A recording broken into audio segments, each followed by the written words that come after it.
Jeffrey. Hi, Gesine. Did I ever tell you the story about my friend who got in trouble? She's a baker, German baker, got in trouble with the authorities.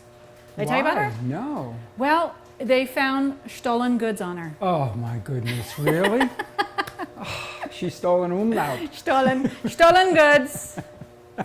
It's not the season for stolen. Hi. Nice to see you Good again. to see you. as Our always. last show. It's a little bittersweet, isn't it? It is. Yeah.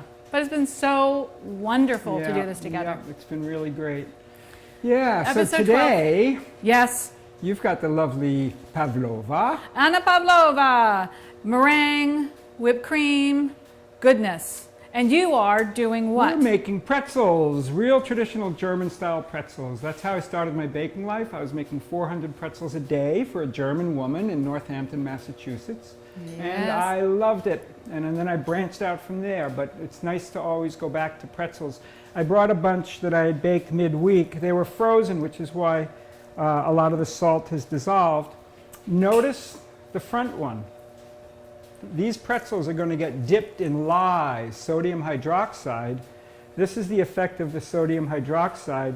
It encourages a advanced Maillard browning reaction. Yep. That's why they're dipped. They also have a flavor which cannot be duplicated in any way, shape, or form by any other substance. So this second pretzel I simmered in baking soda, which is now very common.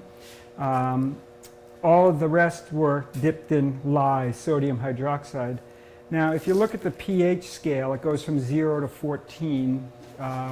Pure rainwater is 7 pH, and as you go lower, things become more acidic. And as you go higher, they become more alkali. Lye is almost at the very top of the alkali scale. So it's very, very important if you use it that you take appropriate precautions. This is now a 4% solution of sodium hydroxide in water, so I used 40 grams to a liter. So 4%, which is the maximum allowable in Germany, by the way. Yeah. And it does give you a very slightly, almost soapy flavor from all that alkali.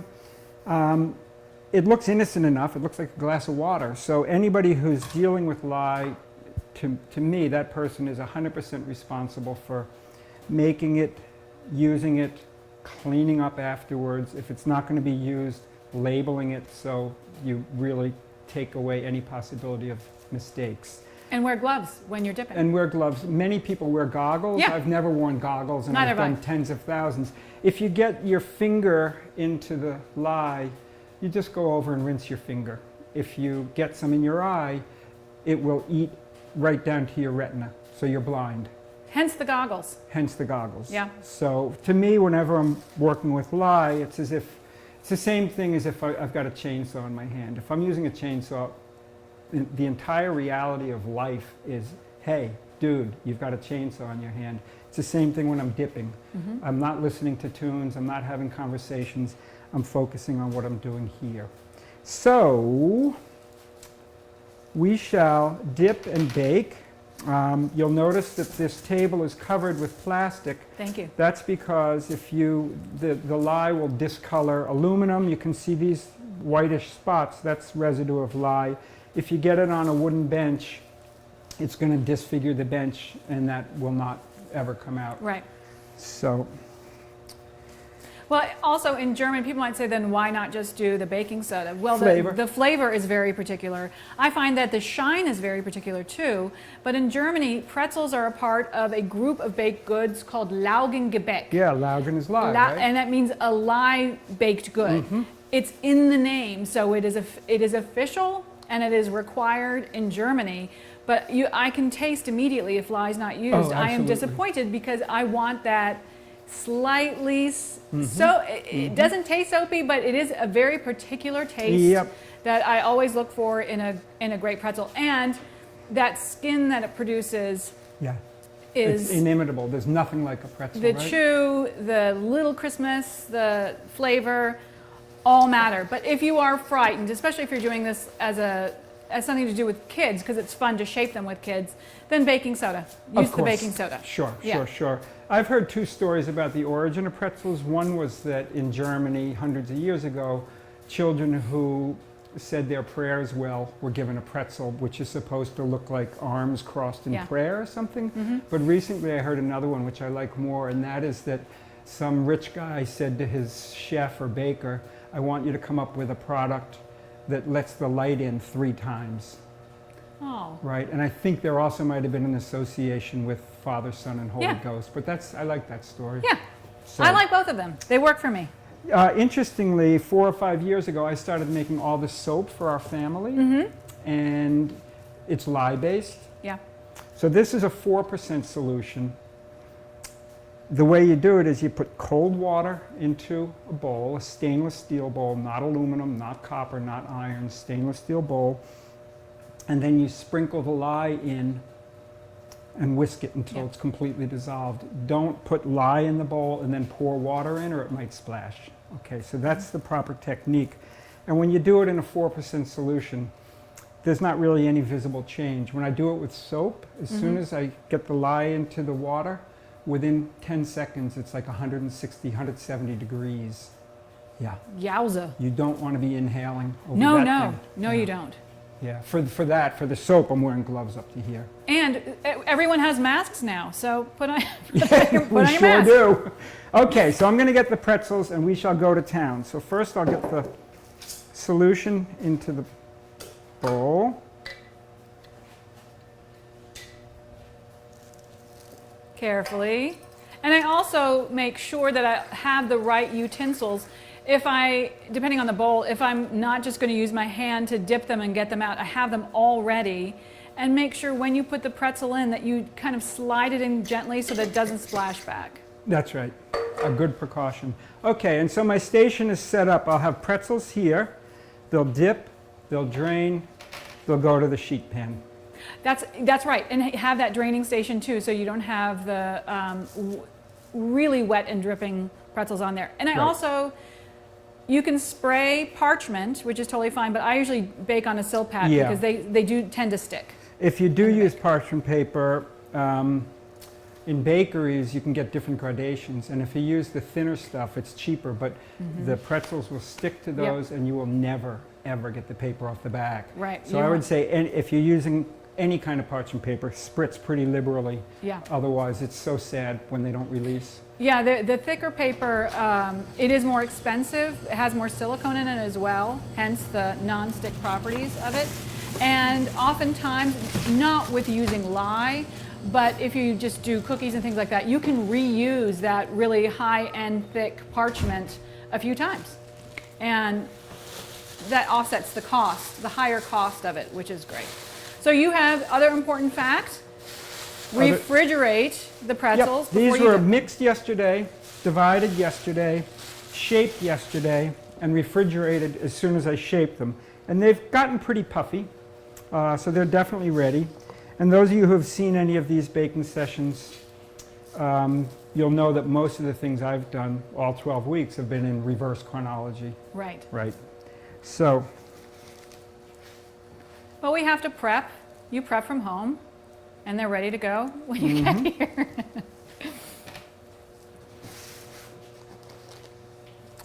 I love to. It makes me so happy that your very first gig as a baker was with a German baker.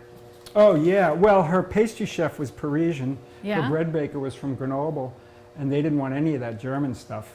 So she came to me after the first week and said, do you remember that challah that you brought me from your grandmother's recipe? Now you will make Zahala on Fridays. And then it was like, okay, Schwarzwälder Kirschtorte. The Frenchies didn't want that stuff. No. You're right? Okay, Lebkuchen. Okay, drei Stufen Sauerteigführung, right? Boy, was I lucky. I took it all. And I'm breaking my own rules because I'm chatting. Oh yeah, pay attention, Jeffrey. I'm paying attention. Don't scratch your eye. Do me a favor and just lift this sheet pan off. The reason I made a batch of 10 was so that I could make these pretzels a nice size and not worry about them running into each other in the oven. And do not worry, Jeffrey will be showing you the shaping of the pretzels. We're just reverse chronology. And click on the link to the recipe if you want to follow along. The other question is, you have pretzel salt. I checked with King Arthur and they were out of pretzel salt. So I want to show you what I used that worked incredibly well. It was this sea salt, the coarse sea salt. Oh yeah, it doesn't melt. It doesn't melt, and the grains were the right shape. Oh, so wonderful. It's not flake salt. I'll show it to you. It's not flake salt. They have those lovely larger yeah, that looks granules. great. Doesn't this look It looks spot like on? a fine substitute. Yeah, so that works, and this is coarse sea salt. That worked really well. Okay, so these are all dipped.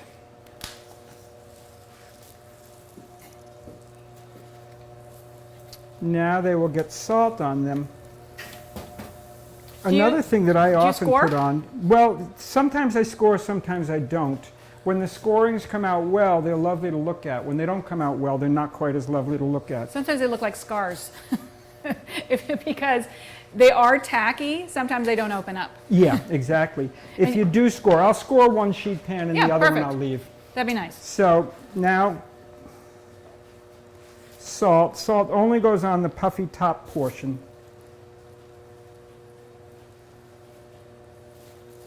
The nice thing about pretzels for me, one of the nice things, is that you get very distinct eating areas because the arms, if you've made it well, the arms are going to be skinny and crispy. And the puffy area gives you a very different thing. And of course, the puffy area is suitable for slicing and putting cheese or mustard or meat on. That almost looks like Swedish sugar, so don't confuse the two if you have them both. You can have a sweet pretzel. Sometimes I put sesame seeds on instead of salt. That's I'm not a huge fan of the salt. I like the salt. Yeah. I'm a salty gal.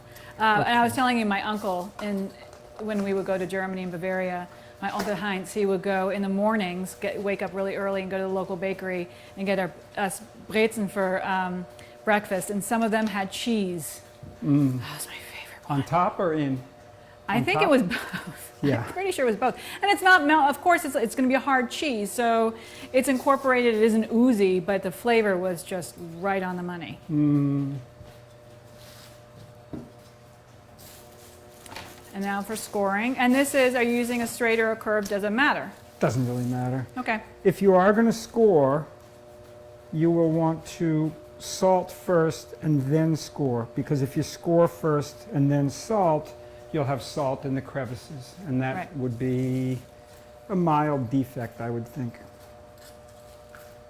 All right, now we'll bake them. These will be probably about 14 minutes. Great. Let's put a maybe 10-minute timer on. I'll do that.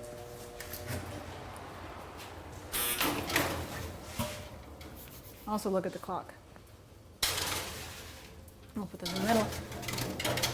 Yeah.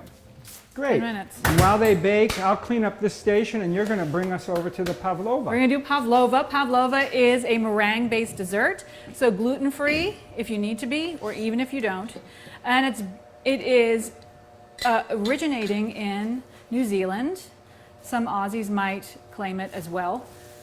But it is named after a ballerina named Anna Pavlova, who came to visit, impressed them so much that they made her a beautiful dessert in honor of her, and it should mimic a tutu. In the States, we're more inclined to spread out the meringue and make it flatter than this. When you go to Australia and New Zealand, it is more the original form in that it has that lovely shape of the tutu. So if you click on the link for the recipe, you will see it for a more traditional American style, but the ingredients remain the same. And those are the following. Here I have my egg whites, and these are from my hens. They're incredibly fresh. How fresh? I reached under Miss Peggy, the hen, because she was laying, and all of our chickens like to lay in exactly the same little nook. So I had to reach under her to get the eggs I knew were there. Incredibly fresh. They won't be as billowy as older eggs, but they're more stable. So this is approximately 3 to 4 eggs. If you look at the recipe, it says 3 eggs. My chickens, no chicken will listen to you when you say, I want exactly 33 to, or 39 grams per egg. They will make large yolks, small eggs, big eggs, so I weigh them. And my ratio is 132 grams of egg whites to 1 cup of sugar. And the kind of sugar I use is super fine sugar. And the reason is that as you add it, you want it to dissolve. Sugar doesn't really dissolve, it decomposes, but let's just say dissolve. And you don't want any granules of sugar left over by the time you start forming the meringue. If it is at all grainy, what will happen in the oven, that sugar will start bleeding. It will start caramelizing and you'll get these drips of sugar. So what I'm going to do before I start on the mixer, I'm going to add my salt. And then over to the side, I have cream of tartar. Now that cream of tartar, some recipes you will see will add vinegar, an acid. And what the acid does is it denatures the eggs. It stabilizes the egg foam, which is fabulous because it's notoriously finicky, falls easily. You don't want to over whisk it usually. When you add a lot of sugar to it, it also stabilizes it. But again, make sure that the sugar you're using is super fine. If you cannot find super fine or baker's special baker sugar, what I do, I have a tablespoon of cornstarch in here. All these elements that I'm adding stabilize the meringue. I add that cornstarch and I mix it up. If you just have regular granulated sugar, what you do is you'll put it in a food processor along with that cornstarch and blitz it until, can you see just how fine that is?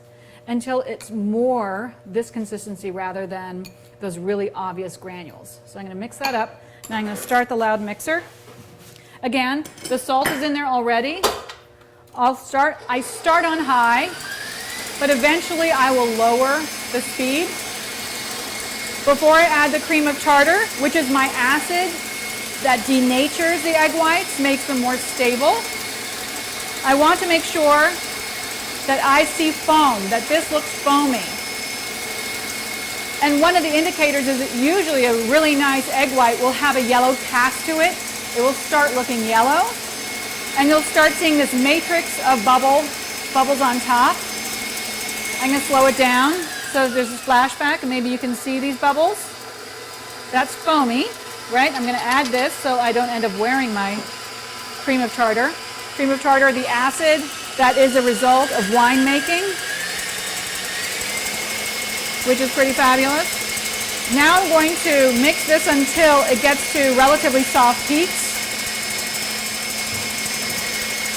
Let me get a little. Illegal maneuver. So home mixers, the utensils, the attachments that they give you, for liability's sake, they are never big enough that they hit the bottom and the sides of the bowl. Totally illegal maneuver. Lift it up so that you get every part. I can hear it. Make sure you continue holding on to this. Don't walk away. Stay here. Now if you look at this, it looks a little different than when it was foamy. It's starting to get soft peaks. This is when you start adding that cornstarch sugar mixture, and I add it very slowly. If you add it too quickly, then it will weigh down the meringue. It won't distribute evenly. It won't dissolve properly. Ooh, I want to get it in there. And I just tap it with something plastic, so just in case I get too crazy, I don't break the utensil. Some people put a tablespoon at a time. I just like to do this steady little trickle. And so as you start whipping the egg whites, the reason you don't want to start adding the sugar until you get that foam is that the matrix, the molecular matrix, kind of opens up and creates these series of bubbles. And then the sugar goes in there and protects the bubbles and makes sure that that meringue, that foam, becomes stable. What also happens is that the sugar is hygroscopic. And by hygroscopic, I mean that it leaches moisture from the things around it. So what it ends up doing is taking moisture from that egg white and taking it on as its own. If you add too little sugar, what will happen is that you'll get weeping in the meringue because there's this moisture that wasn't absorbed by the sugar that starts leaking out. So it's a pretty high percentage of sugar for egg whites, but it is just the right amount of sugar. So continue. And then that cornstarch is there to also act as a buffer to get any errant moisture out of the mix. So I'll continue, steady stream. And you can see how, if you see little chunks, that's usually just the cornstarch, and it will dissolve relatively quickly. And you continue doing this until all the sugar is added. Towards the end of my sugar addition, I'm going to turn the mixer to kind of medium-high speed, because at this moment when you go really high, you create larger matrices of bubbles that can be a little unstable. They pop relatively easily. So if you start on high, you get a nice amount of foam in there, and then as you enter that stage where you're almost done putting in the sugar, I turn it down to about medium speed to get those bubbles finer, smaller, more stable. And you might, if you like a really good cappuccino, where you go to the place that's super fancy, Ray makes these, and you can have that glorious design on them, and the foam is almost like, it doesn't look like a foam, right? It looks like a little pillow. It's soft. You don't see obvious bubbles. That is called microfoam. And what that does is it creates a very stable foam that lasts until the very last sip, and it usually just anchors itself to the bottom of the cup and won't go anywhere for a very long time. That's how stable that foam is. So that's the same property of once I get this in, I'm almost done. Whoop. Now, this is my last little bit of sugar. I'm going to add the rest in. Tap, tap, tap. And now this, I do the same thing for foam cakes, is that I will make sure that it ends at medium speed to get this tight matrix of very stable, smaller bubbles.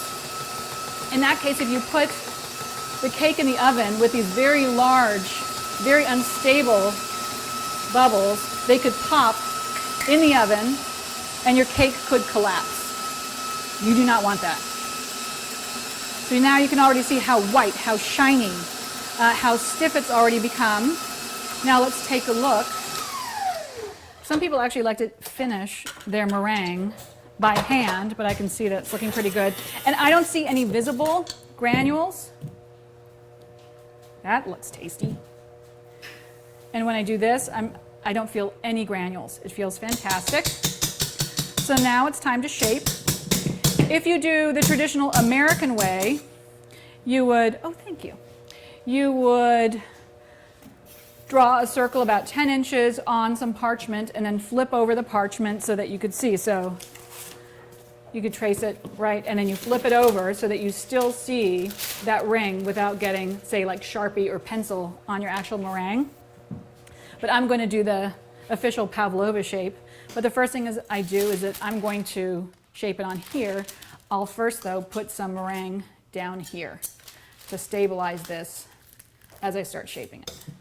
And then I have my spatula, and I will mound the meringue right in the middle. Place it down just a little. And the difference also in this is the baking time. So if you did a more flat meringue, then you have less depth to the meringue, and it will bake much more quickly. So traditionally that would be at a 200-degree oven for about an hour, and then you turn off the oven and you leave that meringue in the oven to cool as the oven cools down. In this case, what I like to do is I preheat my oven to 250. When it's ready to go in, I pop it in, and then I turn down my oven to 200, and I bake it for 2 hours. And then I either leave it in with the oven closed or slightly propped with a spoon overnight if I want it for the next day, or for at least 2 hours or until it's cool. Look at that pile of meringue. Look how glossy and glorious that is. What I also do, and you don't have to do this, I just do it, is that before I start really shaping it, I take my spatula, I go around and I create a little divot in the middle to almost create a little receptacle for the cream. And I will be adding back to that as I start shaping. You'll see what I mean as I go along. And then I'll shape it a little with the spatula, just to know what I'm doing with my upcoming tools. Now what I do is I'm going to even this out a little so that we have an even top here. So I will just go around here with my spatula. Are our lovely pretzels already out? Did I lie about my timing? Don't worry about your timing. It's wonderful to watch. So look it's at like that. Adults being kids. Now, the reason I take out a little more from the middle than I'm eventually going to have there is because as I start shaping it, I'm going to have some excess on my tool and I'll put it back in. And if you didn't make a divot at all, that's actually fine. What happens usually in the bake, it collapses a little and that gives you a natural vessel for filling. So there we go. Now my favorite tool to shape is this. Now this is a fondant tool. And it's not unlike a bowl scraper in that it's flexible, but this is even more flexible and it's got the 90-degree angle that I really like. So what you do, they have two types, ones that are a little stiffer and ones that are softer. Here's a softer one. I prefer, this is really soft. So I prefer this, the slightly stiffer ones. They also have bigger ones, but I like this one. So I make sure that that edge is down, and then I little cup it a little, and then I go around the sides, and you'll see excess comes off on the side. And this is what I will add back in there. So when I said you take a little more out because you're going to be adding more back in, or you can just put it in your mouth, I have no fear of raw eggs. And then I'll do another little lovely straightening out. So when you do pipe the top, let's make sure that everything is sitting beautifully. And it's not just a visual thing. It is also when you have a filling in there and you have some going around the edges, everybody gets the perfect amount of filling and meringue. The difference in texture with this and when you bake it more flat too is that you will have more marshmallowy center, which is what I prefer. Now the other thing you can do, I always like this too, that little swipe at the end. If you're finding it hard to do this perfect shape that easily and you want to get this in relatively quickly, you don't want to take a lot of time, you can make it kind of look like this and then you can take your offset spatula, start at the bottom and just swipe up and keep going around. And that's another way of shaping it and keeping it within the tattoo theme, the tattoo. Why does I tattoo?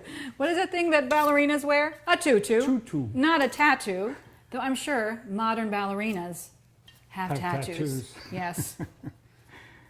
So you see that creates this lovely little pattern. Do you have a preference for one style over the other? If I can get the finish like this, yeah. I prefer this. Yeah. So this will be baking for about 2 hours. You'll know your oven. If I check it usually if I'm using a new oven, and I put this in I don't put it in this oven. This oven is a scorcher. Yeah. Also the smaller oven, if I preheat at the right time, it whisks away the humidity much better than this does.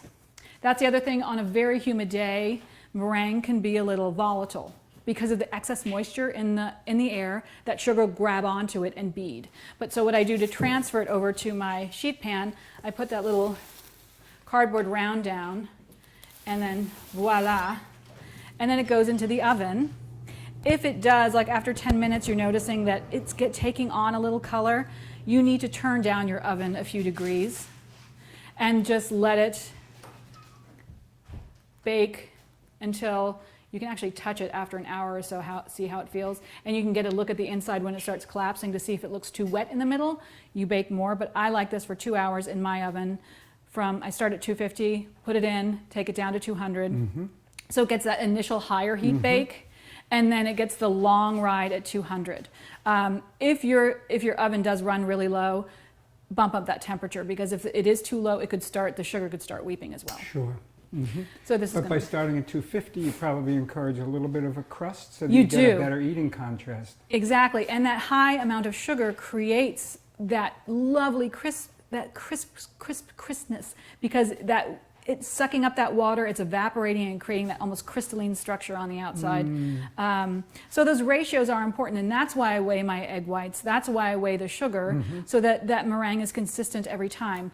Because if you get a dry meringue, the other problem with that is that you won't get a smooth finish. And by dry meringue, and this is called a French meringue or dry meringue anyway, if you over whip it, it dries out, it'll start getting chunky, and you will never get a smooth, shiny surface. If you're using it, say, for a mousse, where it has usually a lower sugar content than this, it's kind of pretty hard to get this over whipped with that amount of sugar. But if you have a lower one and it dries out, you'll end up deflating too much. That's right. So you have to make sure that it's at softer peaks so that you can really keep that structure, that foam structure intact. But with this much sugar, it's kind of hard to get dry. So now it's going into the oven. This is what it will look like after a few hours. And now on to you. Wow. So beautiful, Gesine. Thank you. Love it. And it's a family favorite. Meringues in general, a big family favorite. Great. Okay, here is pretzel dough. It's just over an hour and a half old. Maybe it's 2 hours at this point. Now I'm going to divide. I'll pre-shape them, and they don't need to relax for too long before they get their final pretzel shaping. So I'll show you how this goes. The dough is pretty firm by nature, so you'll want to use a minimum of dusting flour so that it's not sliding all over the place. So if this is going to yield 10, I might put it about like this, divide it in half lengthwise, and now I should have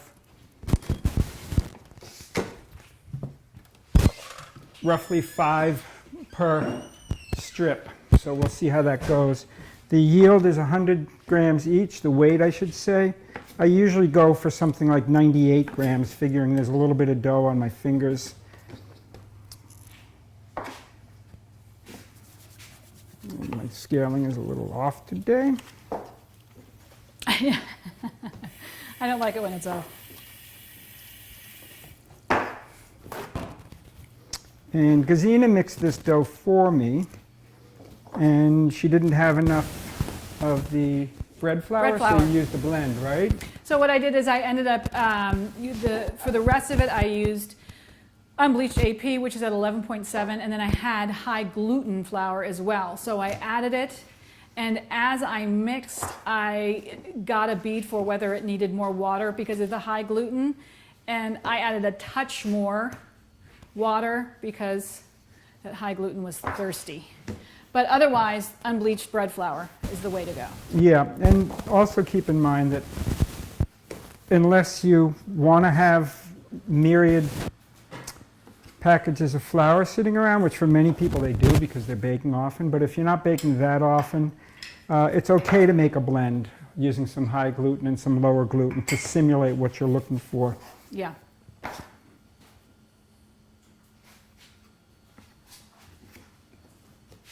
And what do we have? We should have 2 more.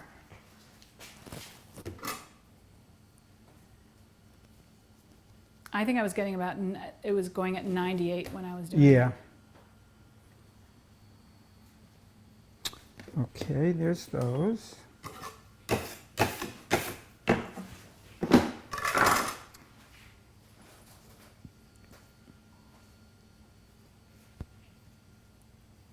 Now I'll round them, then we'll turn them into cylinders, and then we'll turn them into pretzels. Okay. I like to put them now with the seams up for 2 reasons. One, they'll relax more quickly because the seams will tend to spread. If we had them this way, the seams are more cohesive, and so it doesn't spread or relax as quickly. So for me, seams up for this product is preferred.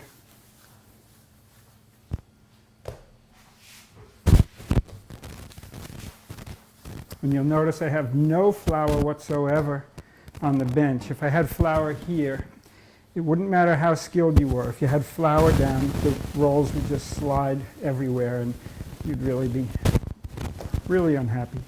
All right, these will relax for really just a couple of minutes at most, after which I'll make them cylinders, and then we will turn them into pretzels.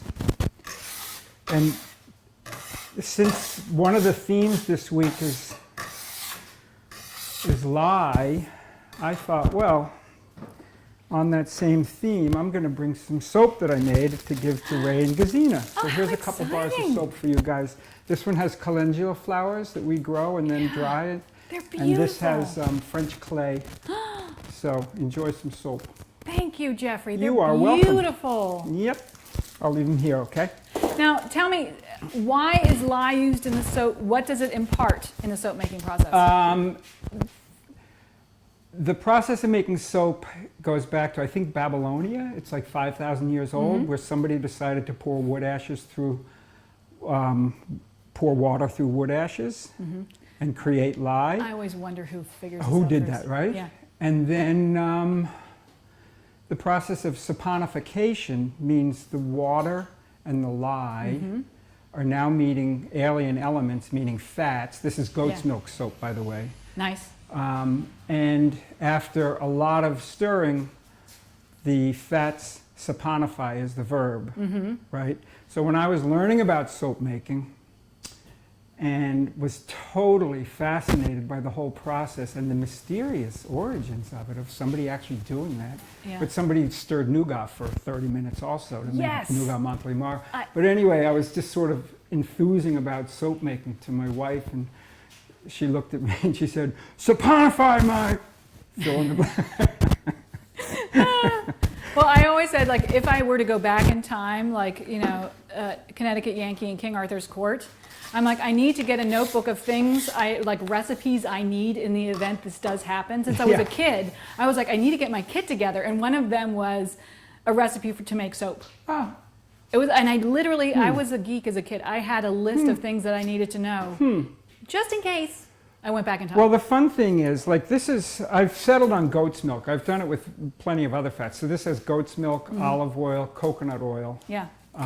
Is that what makes the lye uncaustic? Is the fat? I'm not a scientist, but I think that process of saponification neutralizes it. Neutralizes But it. after you make the soap, it's in a block. So this one I make in a Pullman pan. Oh yeah, nice. Right? And this I make in a cardboard tube. Yeah. Right? But it has to cure for a month before you use it. Otherwise, Oh. it's very harsh on your skin. Well, that's probably the other thing But that the helps. fun thing is, you know, you get one good recipe and you can vary it with what you put in it. Oh, We I have love some lavender growing at home. I want to try lavender Yes. soap. You can put different essential oils. This one has star anise oil. it. Nice. This one has, I think, lemongrass and blood orange oils. So there's endless variations. Smells so good, Ray. Hold on, I need to take a break for a second. Okay. You have to take a bath? Yeah. Yeah, I'll be. Change your batteries. Hold on. Oh.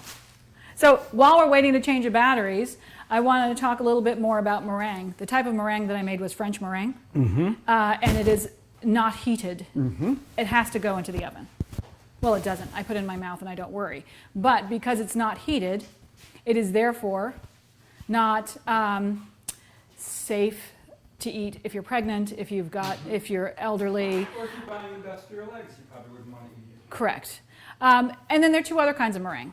There is Swiss meringue and there's Italian meringue. In those two cases, Swiss meringue, you are whisking the sugar and the egg whites over heat, so over simmering water. And in doing that, you dissolve the sugar, you get it up to the proper temperature. I always get it up to 170, 180 degrees. So For Swiss meringue, you go that high? I do, and you know why? No, It is why? more stable, it's far more Because stable. you're getting some moisture out, some of the water? Correct. You're getting some of the moisture out. Wow, the that's other so thing you're doing is warm. you're making it safe to eat, right? 170, 180 is the temperature for killing beasties.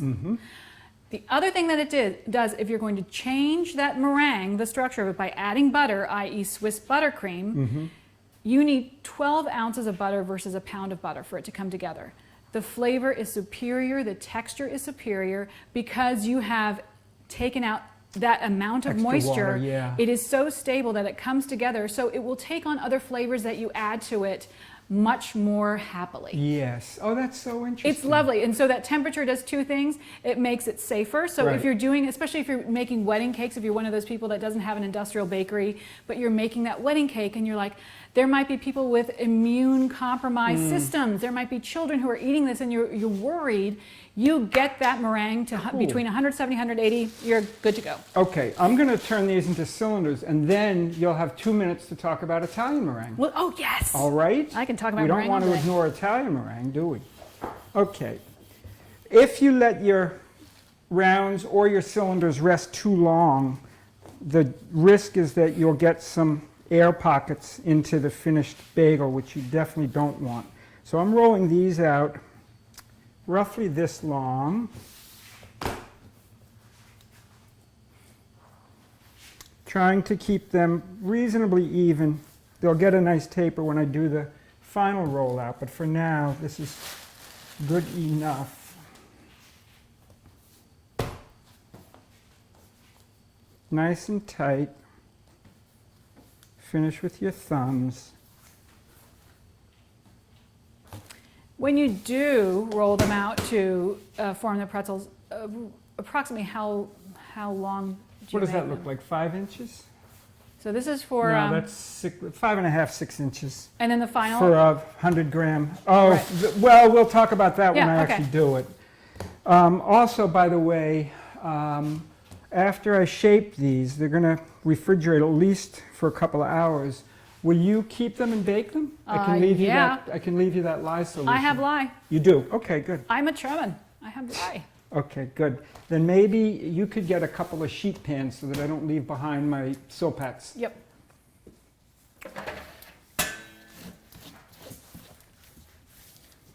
I'm using a fair amount of vigor here. I think that helps to A, do it quickly, and B, keep them nice and uniform without air pockets in them.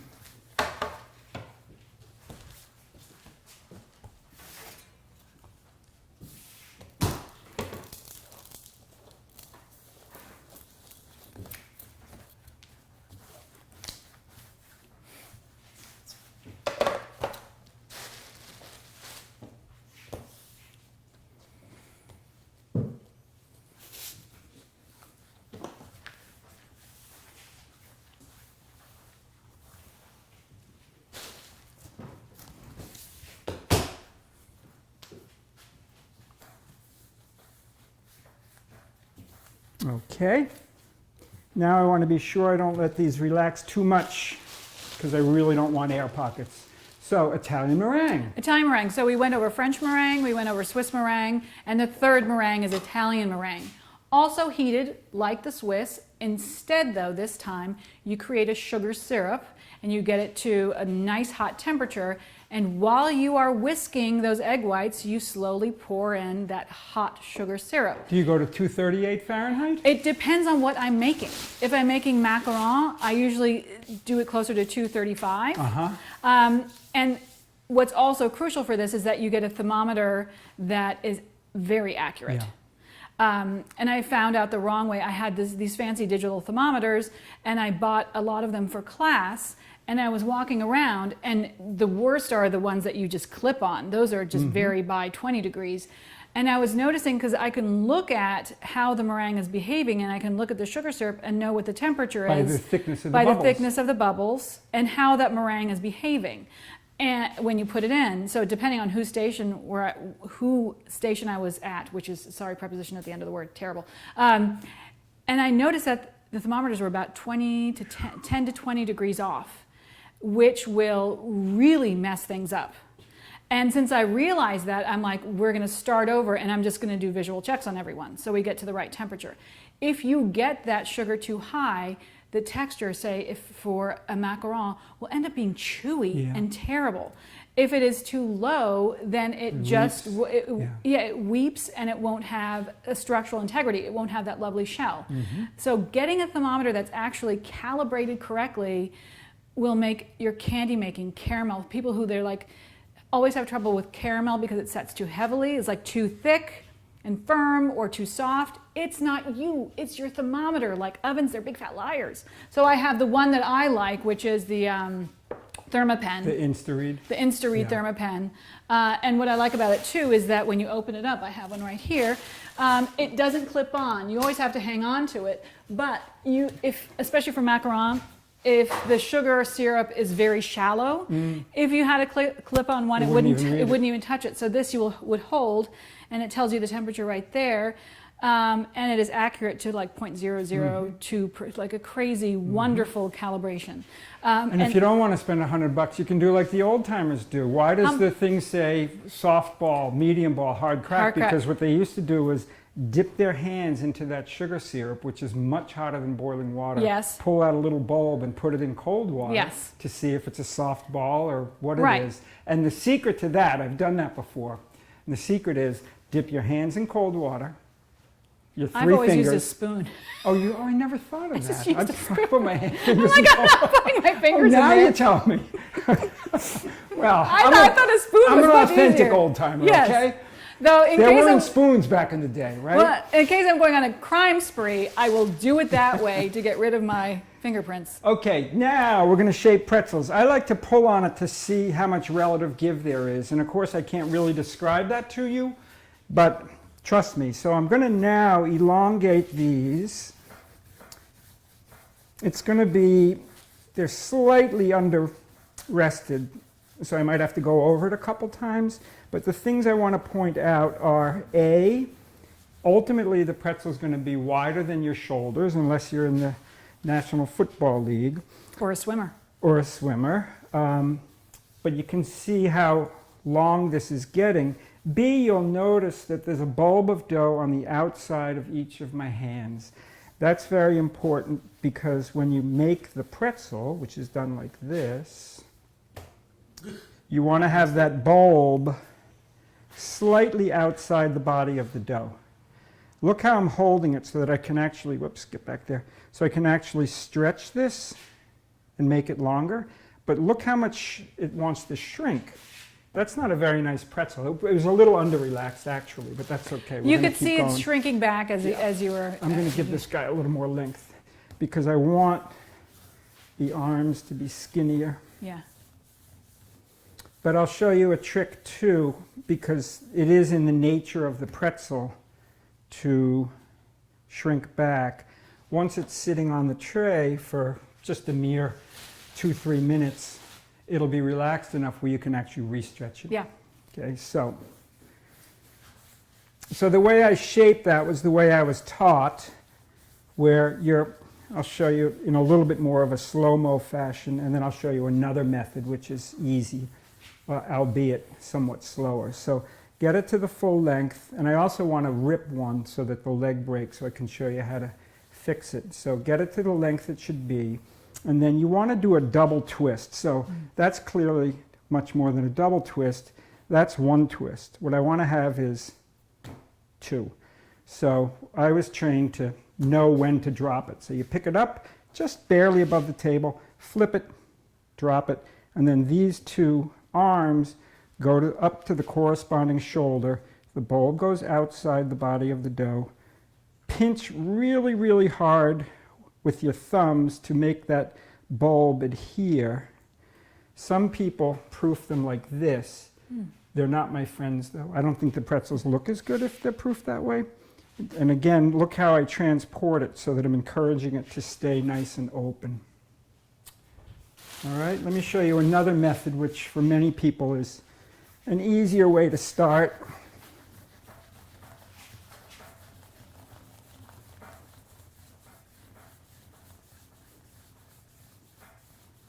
Same start where you get it the right length, keep the bulb on the outside, and then you simply put it in front of you like an upside down letter U, cross once, cross twice, and finish the same way.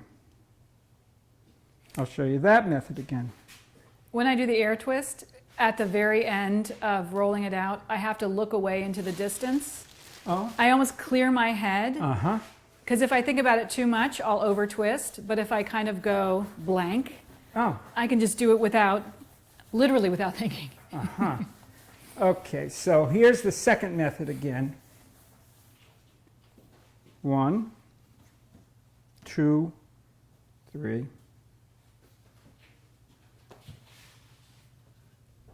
all of these will get one further bit of stretching.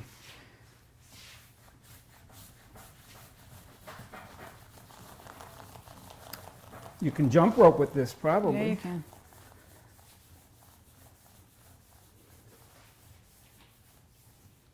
So again, I'll do the first method.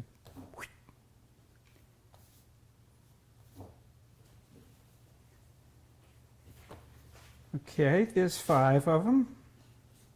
Should they go straight into the fridge? No, because I want to stretch them again. Okay. And give us timing for the fridge. It should be in at least. It should be cold, cold, cold, cold. So if you're going to bake them that day, expect to give them 2 hours at least, and so they're dead cold when you go to dip them. When I started, I was doing production pretzels at 400 a day, and so we always did all the pretzels in the morning, and then the next day we were able to bake them off periodically. So they were refrigerated for 20 hours at least.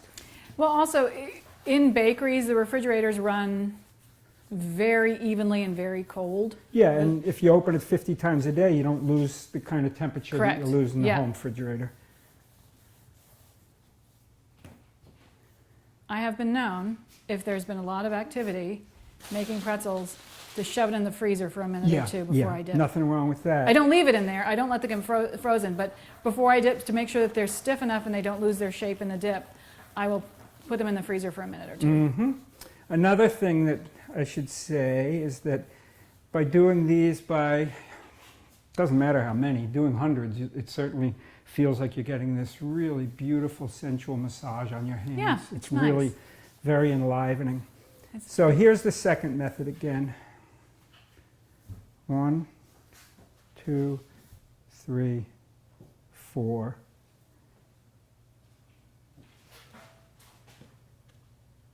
I like the arms to go slightly upwards.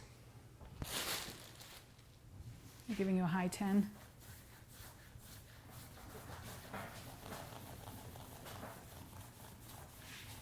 Now they're relaxing into really good shape. So they're not bubbly on the inside yet, but they're really easy to roll out.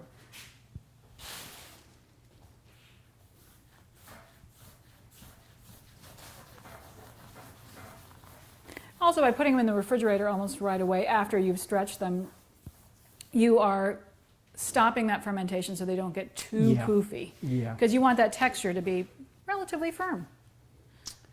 I like them chewy. Okay, so here's the first tray. They're all too squat. They need to be bigger, but now they're going to be very easy to bring to a full size.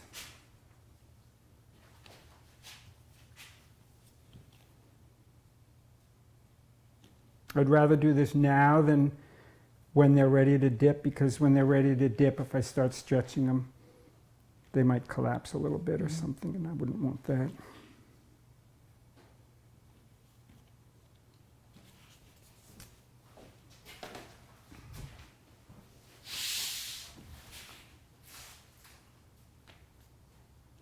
I've made pretzels with whole grain, with sourdough.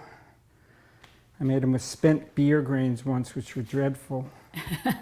A friend of mine who's Swiss by birth, but she actually lives in Vermont, and she's a very important seed curator, which she calls herself. She gets seeds from around the world, a lot of Swiss seeds, a lot of seeds from USDA, and she saves them. She was telling me that there was a varietal of spelt, dinkel, that was specifically developed for pretzels. Really? Yeah, specifically for pretzels. So there's our pretzels. I'm going to cover them now. So you're going to bake these off tomorrow. I will. And you've got lye. I do have lye. Okay. I don't know if we can fit both in this plastic bag. Do you have? Yeah, I've got. Maybe we can. I can do plastic wrap, and I've also got plastic No, wrap. look, this will work. Oh, good. Now we still have to mix the dough, yeah? Yes. But while you get that together, I want to talk briefly about how I filled the pavlova. The recipe is there along with, you can follow the link. Traditionally, it is like a chantilly, a creme chantilly cream, which is a sweetened whipped cream. I like to add, to stabilize and for texture and for taste, I add a very big spoonful of mascarpone. And it helps stabilize it too, so if you happen to be traveling with it. So not long ago we went to friends, Ellen and Dan's, Margaret and Ian's, and I brought the shell with me and I pre-whipped the cream, but just to make sure that it stayed stable, I added this to it. So I would say a scant quarter cup. And it gives it a lovely, almost a bit of sourness like sour cream, which cuts through how sweet all of this is. And then you bring berries to taste. And in this case, I did it in this color formation because we've got 4th of July coming up, and this is a great dessert to do for 4th of July. It is so refreshing, it's so summery, but also your palate is perfect. You just do blueberries, strawberries. I did raspberries and cherries, so you get the red, white, and blue. And if you are doing a socially distanced cookout, or even if just in your small nuclear family, you have somebody who's gluten-free, this is perfect for that. On to you in the mix. Alrighty. Oh, look at the baked ones. Glorious. There's water. So water first always. In a home mixer, this kind of mixer, or even a Hobart, water first. Very important. Here's some dry yeast. Now, I think the instructions on the screen say 3 minutes on first and 5 minutes on second. Correct. With this kind of mixer, you may want to almost reverse that and go about 5 minutes on first, so you don't stress your mixer out with too much time on second. Yeah. But suffice it to say, the dough should have a good level of development. But also, if you are not the best hand kneader, this is one of those doughs that isn't so tacky or wet that you could knead it at the end by hand. That's a good point. And it's kind of a lovely thing to do. I just like to knead by hand. I put the butter in last. Soft butter. Yes, soft butter. When I started baking, we used lard. Yeah. The fat will give you a little bit of extensibility. I'm not a fan of kind of industrial pork production in America. Well, it also tastes very chemically. Yeah, if you had, I mean, I would use organic lard, I suppose, but butter is fine with me. And you did not add the malt? The malt Or did is in you? there. Yep, the malt is in there. And you can go without it if you can't find it. You can go without it. Yay! Look at that. Look at that interior. This is perfect. Isn't this what you want? And listen to this over here. You hear that snap? So perfect. Right, so this will be nice and dry and crispy. But this is my favorite part right there. Not long ago, we were in Germany with the whole family, and one amongst us, shall not name names, asked for mustard when the pretzels were out. And the Germans just looked at him and went, "What? What? Why do you need mustard?" And they said, "For the pretzel, of course." And they were like, "Of course." They did not know that Americans will dip. Yeah. Germans don't do that. Bavarians don't do that. No. Wow. I love it. I was all for it. But we were all laughing because they were so confounded. And they only had the very traditional German mustard too. It wasn't the very yellow French's. So it made for a nice comedy routine. How is it, Ray? It's delicious. One thing about, if you like pretzels and the act of shaping them, once you learn it, you'll have it. I went to bake in a bakery in Germany that was owned by, it was in Heidelberg, and a woman who had worked for me in a bakery that I owned in southern Vermont. She was German. She moved back to Germany and became part owner of this collective women's organic kind of a little bit inflammatory in terms of sexual politics type bakery, but they made beautiful stuff. And one of the things they made, I baked with them for a few days, was pretzels. And at the time, I hadn't made pretzels in 15 years. I was in the room watching this woman make pretzels, and all of a sudden, she kind of gestured, "Did I want to come and help shape?" But she was saying it in kind of a challenging way. Yeah. So I meekly said, sure. And I hadn't made pretzels in 15 years. I smoked her. Yes! Ha-ha! That's right.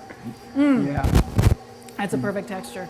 So you're starting at, what is the mix speed? And tell us, like, if we don't have time to go through a full mix, what should the developed dough look like? Can you show it in here, Ray? I'm eating a pretzel. Oh, have a bath.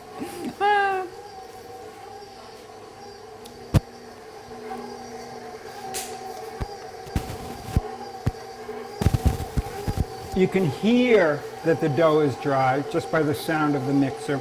Certainly when you look in there, you can see that it's dry. What did I do with my scraper? There's a scraper over there in the little box. Oh, okay. You will want to once scrape things well and feel the dough when it comes together. If it needs a few drops of water, give it a few drops of water, keeping in mind that flour has great variations in absorption one season to the next. And so it should be firm like this. This might want a couple drops of water. It should be firm like this. And after I've given it, oh, I don't know, 4 or 5 minutes on first, then I'll just bump it up to second. But you can tell that even on first, the mixer is working fairly hard. Thank you, Gesine. Now, if I need to add water, if I pour it here, it's just going to smear around the side of the bowl, and it's not going to come together. So by adding the water, I'm going to do it like this. I'll make a little hollow, and I'll add what I think is the right amount.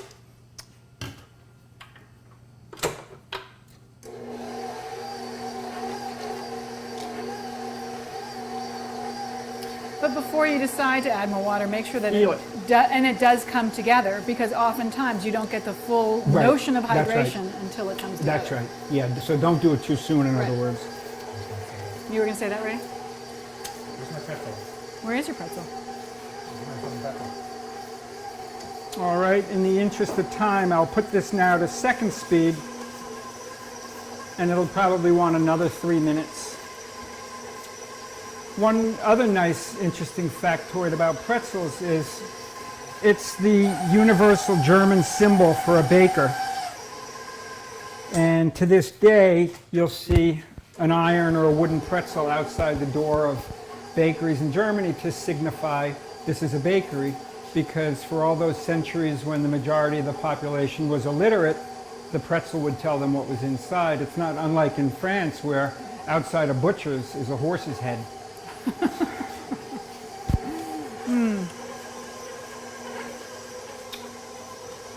Okay, since it's 3, a little afterwards, I'm going to say the following.